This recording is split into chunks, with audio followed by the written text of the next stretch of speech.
Christine Marie Paulila lahir di Long Island, New York pada tanggal 31 Maret tahun 86 sebagai anak bungsu dari dua bersaudara. Dia punya seorang kakak laki-laki bernama John Paulila.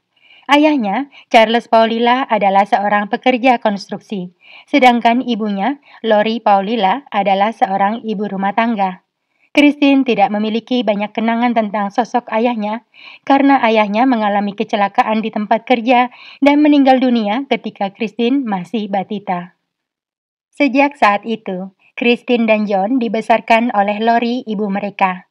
Tetapi, Lori ketagihan narkoboy yang membuatnya kehilangan hak asuh atas kedua buah hatinya hingga terpaksa menyerahkan Christine dan John untuk diasuh oleh kakek dan nenek mereka.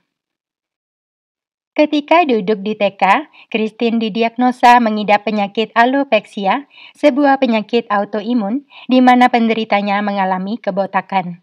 Secara perlahan tapi pasti, Christine mulai kehilangan rambut, alis, bahkan bulu matanya, hingga dia terpaksa memakai wig untuk menutupi kebotakan.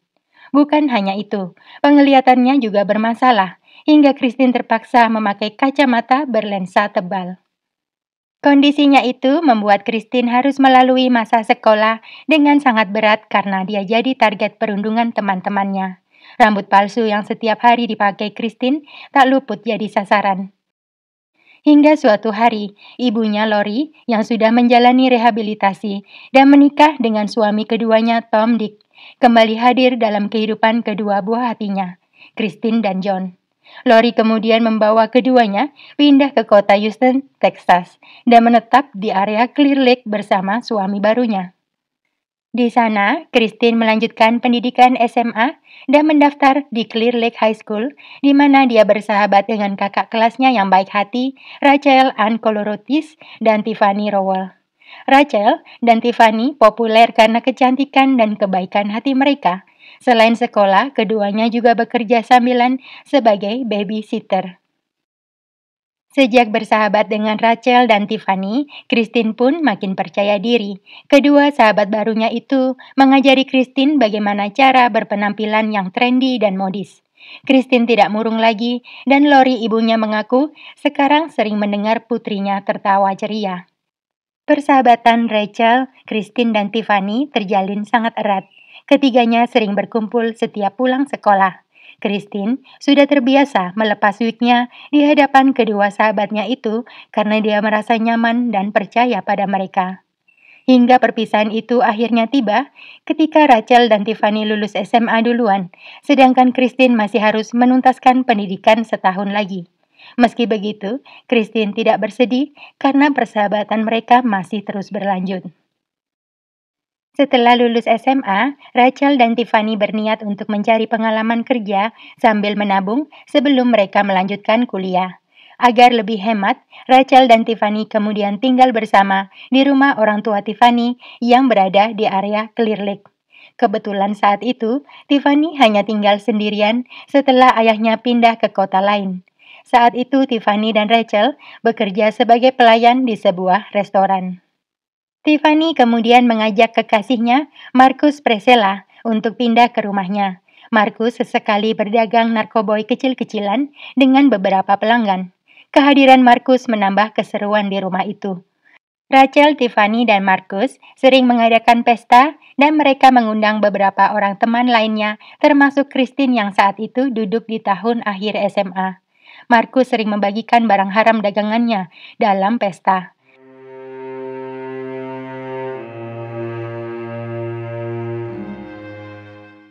Pada tahun 2003, Christine yang sudah pintar berdandan dan sekarang terlihat cantik serta percaya diri, terpilih menjadi Miss Irresistible pada pesta kelulusan SMA.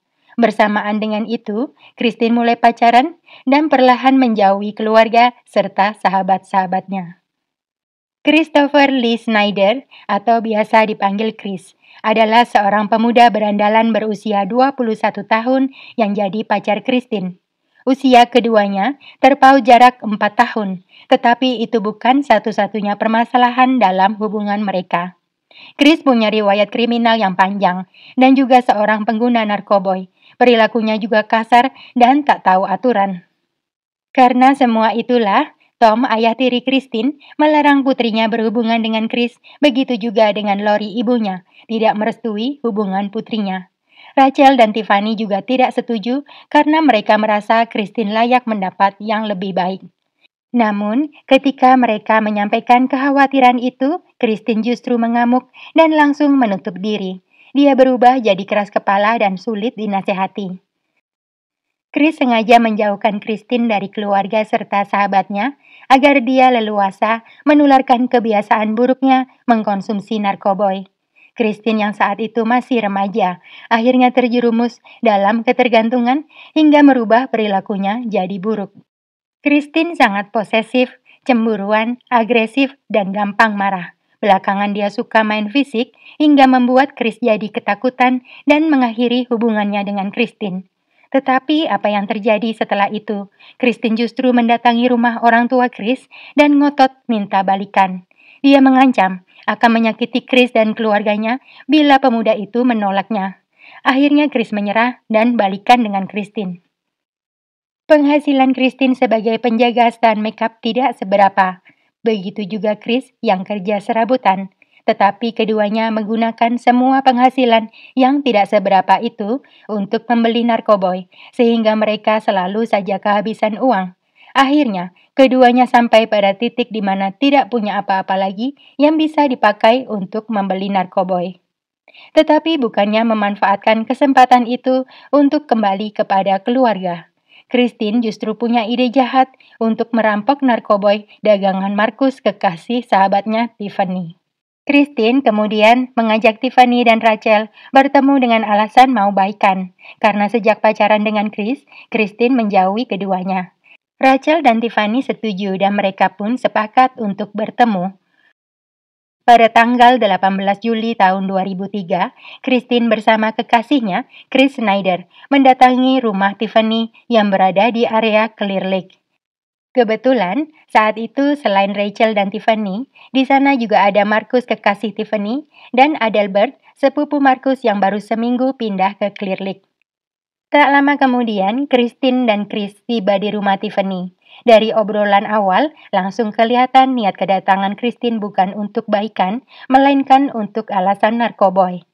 Sesaat kemudian, Markus dan Chris terlibat dalam argumentasi terkait barang haram dagangan Markus. Dan dengan cepat, suasana berubah jadi memanas. Secara tiba-tiba, Chris dan Christine mengeluarkan senpi dan mulai mendor ke berbagai arah, hingga mengenai Markus, Tiffany, dan Adelbert yang meninggal seketika. Sementara Rachel yang saat itu dalam keadaan cedera parah, masih berusaha meraih ponselnya dan berniat menghubungi saluran darurat 911. Tetapi aksinya ketahuan Christine yang langsung mengayunkan gagang senpinya hingga Rachel berakhir kehilangan nyawa juga. Setelah selesai, pasangan pemadat itu pergi meninggalkan kediaman Tiffany seolah tidak terjadi apa-apa. Dari rumah Tiffany, Chris langsung menurunkan Christine di tempat kerjanya. Beberapa orang remaja yang datang ke rumah Tiffany mengira hari itu ada pesta, justru menemukan 4 jasad dalam rumah yang berantakan. Mereka segera melaporkan kejadian kepada polisi. Polisi tiba di TKP menemukan Rachel, Tiffany, Markus, dan sepupunya Adelbert telah meninggal dunia akibat serangan senpi. Pada dinding rumah ditemukan banyak lubang serta 40 selongsong kosong yang berserakan di mana-mana. Dari bukti itu, polisi memastikan ada 2 orang pelaku yang menyerang mereka malam itu menggunakan 2 senpi berbeda. Tidak ditemukannya pintu atau jendela yang dibobol membuat polisi yakin pelakunya adalah orang yang mengenal keempat korban. Dugaan itu diperkuat dengan fakta korban Tiffany dan Rachel didor pada bagian pribadi mereka, menunjukkan pelaku menyimpan kecemburuan kepada keduanya. Tetapi selain dari itu, tidak ditemukan petunjuk berarti ataupun sidik jari pelaku di TKP. Hanya ada kesaksian tetangga yang melihat sepasang pemuda dan pemudi berpakaian serba hitam masuk dan keluar lagi dari rumah. Berdasarkan informasi itu, dibuatlah sketsa wajah keduanya. Tragedi itu menjadi duka mendalam bagi keluarga keempat korban dan masyarakat sekitar yang terkejut dengan keberingasan pelaku. Ayah dari Rachel bahkan sempat menggalang dana sebesar 100.000 dolar Amerika yang dijadikan imbalan bagi siapa saja yang punya informasi terkait pelaku. Christine pura-pura berduka saat mendengar berita kematian dua sahabatnya dan menitikkan air mata buaya selama berhari-hari. Padahal sesungguhnya saat itu Christine dan Chris merasa lega karena aksi mereka lolos dari pengamatan polisi. Keduanya melanjutkan hidup mereka bahkan setahun kemudian, pada tahun 2004, Christine dan Chris akhirnya putus.